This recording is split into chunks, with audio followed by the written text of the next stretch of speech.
Hello दोस्तों, जय मसीह की फिर से आपका स्वागत है चैनल में। और आज हम बात करने वाले हैं, हम सब क्या कर रहे हैं। हम सब की ज़िंदगी में समस्याएं, परेशानियां, बीमारियां आती हैं और उस समय पर हम सब सोचते हैं क्या करें।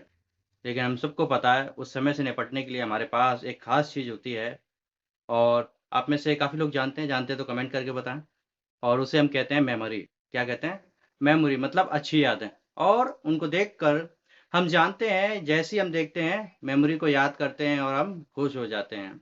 जैसे मान लीजिए, हम बहुत सारी बार जब दुखी होते हैं तो देखा हमने, काफ़ी चीज़ें, पुरानी चीज़ें याद आती हैं तो हम खुश हो जाते हैं। उदाहरण के लिए, जब कोई व्यक्ति जॉब कर रहा है और वो अपनी जॉब से खुश नहीं है, परेशानियों में चल रहा है, जॉब करते समय बड़ा दुखी होता है, तो वो देखता है, उसको जब वो याद करे कि उस समय जब पहली बार वो जॉब पर गया था, तो उसे कैसा लग रहा था, वो कैसा फ़ील कर रहा था। वो देख रहा था कि मुझे अच्छा लग रहा है।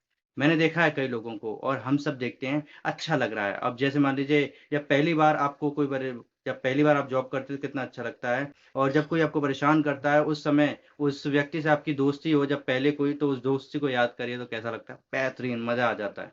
उसी प्रकार से उन सबसे ज़्यादा, और बोलता है हमारे पास तो किसी का स्टॉक ही नहीं है। उदाहरण के लिए मान लीजिए, किसी का बच्चा जब पहली बार हाई स्कूल में पास होकर आता है तो देखते हैं पिता ने उसे कैसे गले लगाया। उस समय डाँटते समय जब वो उसको याद करे तो उसे अच्छा लगने लगेगा और वो उस गुस्से को भूल जाएगा। और सबसे ज़्यादा हम देखते हैं फ़ोटो एल्बम। वो क्या होती है, हम सब के लिए हैप्पी मेमोरी होती है। जब भी आप देखते हैं फ़ोटो एल्बम मेमोरी देखते हैं, तो क्या होता है, उनको देखते ही आप खुश हो जाते हैं, आपके चेहरे खिल जाते हैं। और बहुत सारी चीज़ें हम सब की ज़िंदगी में हैप्पी मेमोरी के रूप में याद आती हैं, अच्छी लगती हैं। ऐसे ही मैं एक व्यक्ति के बारे में आपको बताऊँगा, एक कहानी बताऊँगा। और एक व्यक्ति था जिसका नाम था राघव। और राघव क्या करता था, जैसे उसको घर में ज़िम्मेदारी मिली थी कि वो क्या करे, फ्रूट खरीद के लाए, सब्ज़ी खरीद के लाए, तो वो क्या करता था, जाता था। और जब कंपनी से लौट कर आता था, अपनी जॉब से लौट कर आता था, तो रास्ते में एक दादी होती थी, और उस दादी से वो क्या करता था, कुछ संतरे खरीदता। और संतरे खरीदते समय वो देखता है, एक संतरा तोड़ता और उसमें से एक स्लाइस निकालता और वो खुद खाता और कहता है, "क्या अम्मा, कितने खट्टे संतरे बेच रही हो?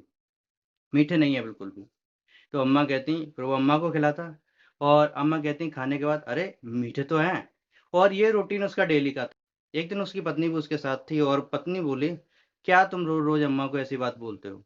तो वो बोला, "नहीं, मैं तो ऐसा इसलिए करता हूँ क्योंकि वो अम्मा गरीबी के कारण फ्रूट तो बेचती है लेकिन कभी खाती नहीं है।" तो वो उसकी पत्नी ने जब सुना तो बड़ी खुश हुई। और इसी प्रकार से जब एक दिन उसकी अम्मा के बगल से जो सब्ज़ी बेचने वाली थी और वो भी वहाँ पर बैठी हुई, वो देखती थी कि अम्मा इसको ज़्यादा ही तौल के देती है। तो वो पूछती, "तुम इसे, जब भी ये लड़का आता है खरीदने के लिए, तुम इसे ज़्यादा क्यों देती हो?" तो वो कहती, "तुम्हें नहीं मालूम, ये जो संतरा खिलाता है ना, 1 संतरा डेली, वो मुझे बड़े प्यार से खिलाता है। वो सोचता है मुझे पता नहीं है और वो मुझे खिला के चला जाता है। इसीलिए मुझे भी प्यार ही प्यार में पता नहीं रहता मैंने इसके लिए कितने तौल दिए।" तो मोरल ऑफ द स्टोरी, इस स्टोरी से हमें का सीख मिलती है कि हमें क्या करना चाहिए। हमें अपनी ज़िंदगी के वो हैप्पी मेमोरी स्टॉक्स बनाने चाहिए और उनको फिर याद करना चाहिए। और ऐसे समय में जब हम दुखी हों, परेशान हों, ऐसे समय वो स्टॉक हमारी ज़िंदगी में काम में आते हैं। तो आपकी ज़िंदगी में भी आप किसी छोटी-सी चीज़ के ज़रिए, सब्ज़ी खरीदने के ज़रिए, और सब्ज़ी खरीदने वालों को, किसी भी चीज़ को, कोई भी आपके पास जो व्यक्ति रहते हैं, उनको इसी तरीके से कुछ भी आप उनकी ज़िंदगी में खुशियों का एहसास करा सकते हैं। तो आपके होने से किसी को खुशी होती है तो ये कितनी बड़ी बात है।